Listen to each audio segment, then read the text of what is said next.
Escuchas un podcast de Dixo. Escuchas el podcast de Moisés Polishuk.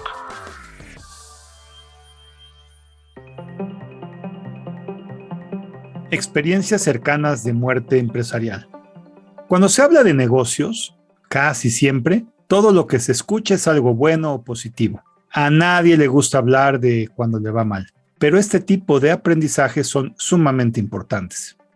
Y así, mi primera experiencia con comentar cómo te iba en los negocios, lo pude platicar personalmente con el creador de la corriente de hablar de lo malo de los negocios. Su nombre es Philip Kaplan, pero es más bien conocido por su apodo, Pod, quien en el año 2000 creó el sitio de internet llamado Fucked Company, donde se relataban las empresas que estaban ya por quebrar, chismes internos e historias durante la tan famosa época de la burbuja de internet. Y desde entonces puedo decir que no se ha hecho muy generalizado el hablar de los problemas de cada empresa. Tú no te gusta mencionar tu situación o la de tu negocio, pero se puede decir que hay algo más de apertura en comentar cuando a las empresas y a las personas ya no les está yendo tan bien. De todo lo anterior, yo quiero poner el ejemplo y comentarte en lo que llevo como independiente, que data del año de 1980, y pues como empresario, que lo soy desde 1980, mis 7 experiencias más cercanas a la muerte empresarial. Y así pues las iré nombrando y numerando. 1. No tener un balance de varios clientes. Hijo, esto fue algo espantoso. Fue por ahí del año de 1992 cuando erróneamente empecé a tener una gran cantidad de servicios totalmente relacionados con una sola empresa, acaparando esta empresa prácticamente más de la tercera parte de todos los ingresos de la compañía, casi llegando al 40%.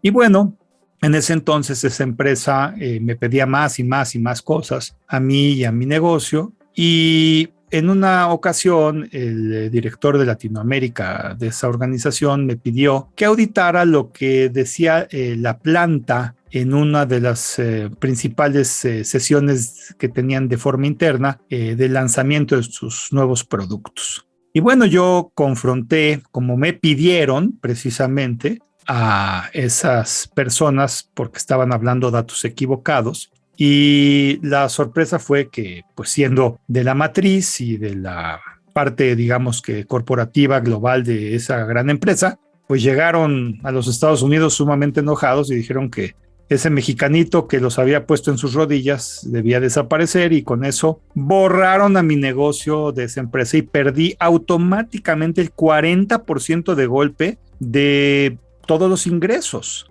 Y bueno, eso, imagínate que de repente llegas a tu empresa y te dicen que no te van a pagar el 40% de tu sueldo, o que no te van a pagar 40% de lo que ya esperabas venir. Fue una experiencia definitivamente cercana a la muerte. Mi razonamiento allí es decirte que reflexioné las cosas y me juré a mí mismo y a la empresa que jamás iba a permitir que ningún cliente fuese preponderante. Y con eso en mente, se me ocurrió hacer que, pues cada año, siempre mi empresa, pues por lo menos el 80% del negocio sí esté repartido tal vez en 8 clientes principales que no abarquen más del 10%, y el 20% restante debe de estar siempre pulverizado en muchas otras empresas que nos pidan servicios. Y cuando alguna de las empresas rebase ese 10%, de las 8, digamos, principales con las que hago negocios, busco conseguir una nueva empresa o crecer forzosamente ese pie para que vuelva a reducirse esa cantidad al 10%.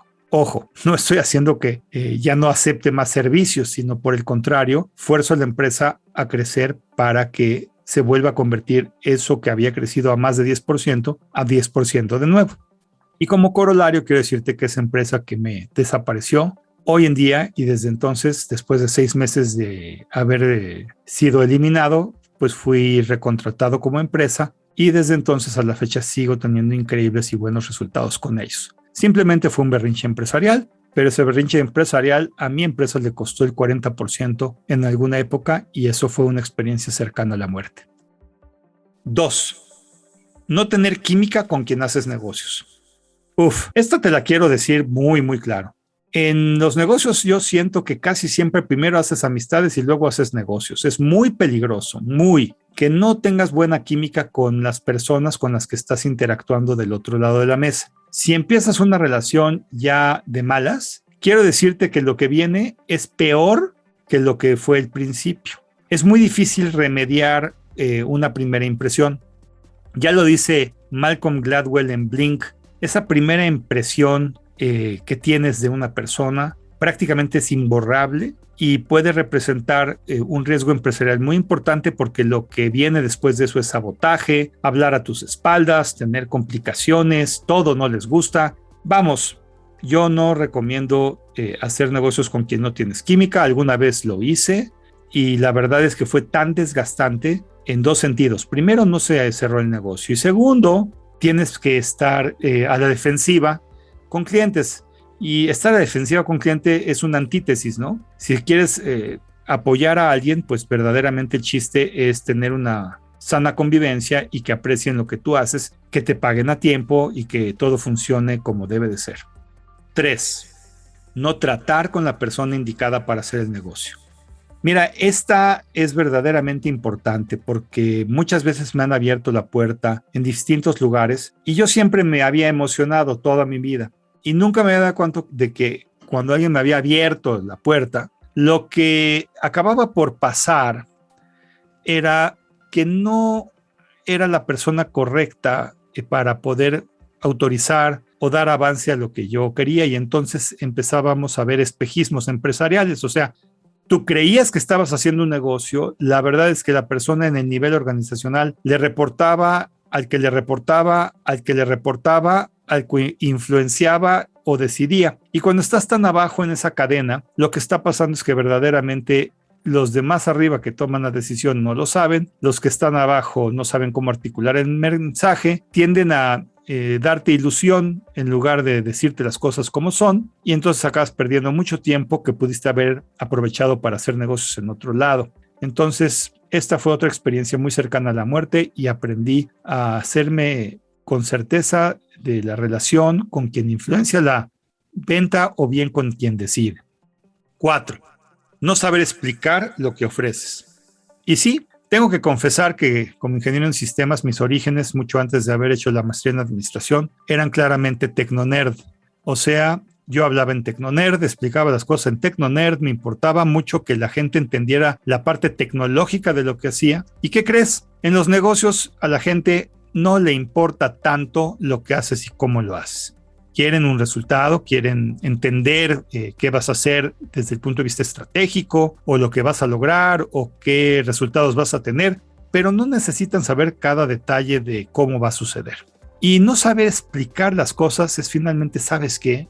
No entender bien cuál es tu negocio.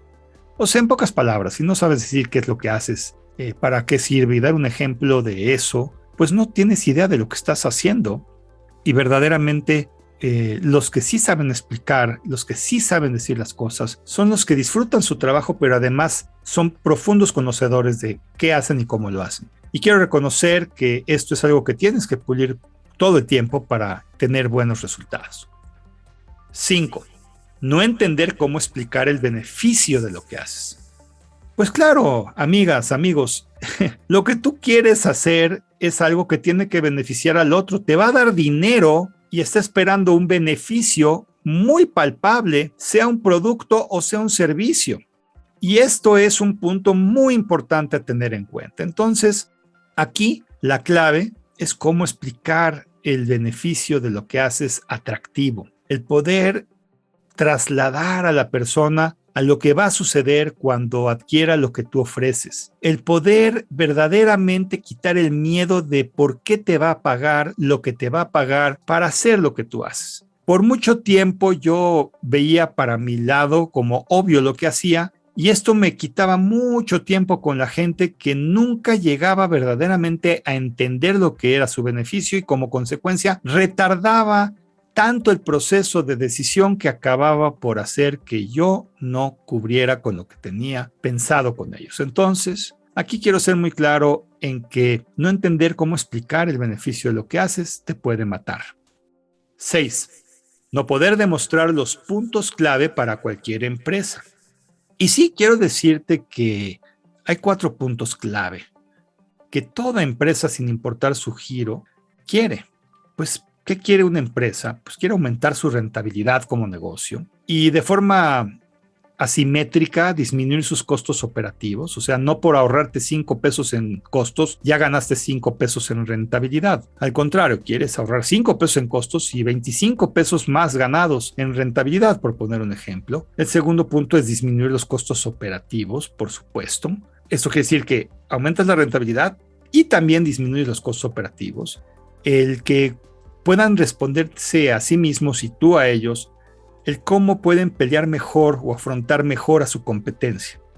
Todos tenemos competencia y el punto es que gracias a lo que tú ofreces, ¿qué beneficio está teniendo esa empresa o persona por pelear mejor contra su competencia? Y finalmente, el cómo va a lograr hacerse de mejores y más clientes satisfechos derivados de lo que tú ofreces. Si tú no puedes articular para cada caso de negocio esto, realmente no eres relevante o verdaderamente nunca van a entender el tema del beneficio que acabo de explicar y te puede matar. Y 7, por último, no tener una forma clara de saber si te pueden pagar o no y cuándo. A ver, no somos instituciones de beneficencia. Todos los que tenemos una empresa tenemos como fin, entre muchos otros, el lucro. Y obviamente, el generarle riqueza a tu empresa es un factor clave para que la empresa exista. En pocas palabras, cuando no hay condiciones claras de cuándo te van a pagar o cómo te van a pagar, o te están tardando en pagar, o se están financiando su operación derivado de tus propias costillas, y tú no estableciste en las reglas del juego que podías cerrar la llave de tu servicio, o bien parar la entrega de un producto, o bien de plano entrar en la parte legal de cobranza y suspensión de actividades de tu lado. Todas estas cosas son espantosas cuando las oyes, pero dejan de ser espantosas cuando estableces las reglas del juego claro antes de hacer el negocio. Entonces, esta forma clara de saber si te pueden pagar es algo que tienes que descubrir ampliamente mucho antes de que el negocio empiece. Y pues tener puntos clave o digamos metas o micrometas de pagos que te van diciendo que todo va por buen camino y que no trabajaste en balde. Y así, pues todos estos puntos que acabo de platicarte por poco acaban con mi empresa. Lo importante de todo esto no solo es que mi empresa salió fortalecida al poder corregirlos o revertirlos, sino que además pude desarrollar una serie de prácticas consultivas que han ayudado a varias empresas a ni siquiera deber tener todos estos problemas, además de ganar nuevas agilidades y mayor rentabilidad como negocio. Así es, de todos mis tropiezos generé una práctica consultiva con métricas, cuantificaciones y estrategias que ahora imparto y que permiten a las personas y a las empresas poder evitar todo esto. O sea, que de algo que pudo haber sido fatal, hasta un negocio hice. Como conclusión, puedo decirte que cada una de estas experiencias, ya que las pude sobrepasar, han sido puntos de aprendizaje muy importantes en los negocios, tanto para mí como para mi empresa. Son muy enriquecedoras, pero sobre todo me han dado la oportunidad para corregir y mejorar procesos, actitudes, niveles de servicio e incluso han dado pie a nuevos negocios y oportunidades. Como puedo afirmarlo, no es malo tener problemas ni errores, es más, no está en ti esto, van a suceder. Más bien lo importante es el cómo los vas a afrontar, lo que sacamos de ellos y lo que puede uno ganar en su vida personal y profesional, pues cualquier crisis o problema siempre tiene una forma de resolverse, una fecha límite y por supuesto una experiencia inolvidable. Por ello, por supuesto, no te deseo nunca que fracases o tengas problemas, pero si suceden, y vamos, van a suceder, pues hay que afrontarlos y sacar lo mejor que podamos de ellos. Por último, y antes de acabar este podcast, necesito ahora de tu ayuda. Me aproximo en el tema de los podcasts a casi 500 episodios. Esto sumando mi primera temporada con la actual, y sí, ya sé, no ves los episodios de la temporada 1, Ya estamos trabajando en ello, pero desde hace mucho he recibido siempre diversos comentarios e información de personas como tú que me están escuchando. En esta ocasión, estoy buscando hacer un episodio especial en donde, si pude de alguna manera ayudarte en tu persona, en tu empresa, bueno, hasta en arrancarte una sonrisa, lágrima, molestia, estrategia, por favor, déjame saber tu experiencia y la forma de contactarte, pues haré un episodio especial con los que se animen a comentarme lo que les pasó. Te pido para esto que me busques en Facebook. Obvio, soy Moisés Polishuk.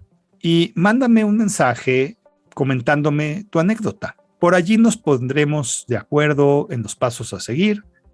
Y pues solo te pido lo hagas antes del 1 de noviembre de 2021. Muchas gracias de antemano si te animas a hacerlo. Soy Moisés Polishuk y agradezco que me hayas escuchado. Hasta la próxima.